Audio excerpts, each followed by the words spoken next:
Et le retour de la fameuse affaire du mur des cons, Hélène. Oui, vous vous en souvenez sans doute, c'était il y a 5 ans, un panneau d'affichage dans les locaux du syndicat de la magistrature avec plusieurs photos d'élus de droite, de magistrats, de journalistes et même de 2 pères de victimes avec cette mention. Avant d'ajouter un con, vérifier qu'il n'y ait pas déjà.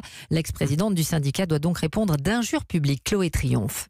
Ce pêle-mêle de photos, c'était un défouloir, explique aujourd'hui le syndicat de la magistrature, en réaction au contexte de 2013 où les magistrats étaient la cible récurrente d'attaques politiques.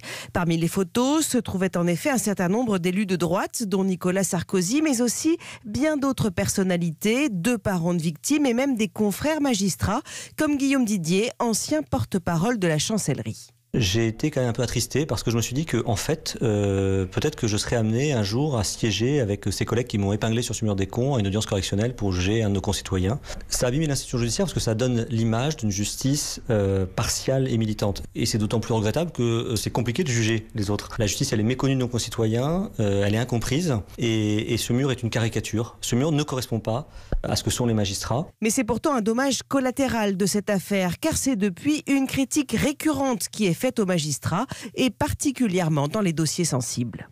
Chloé Triomphe.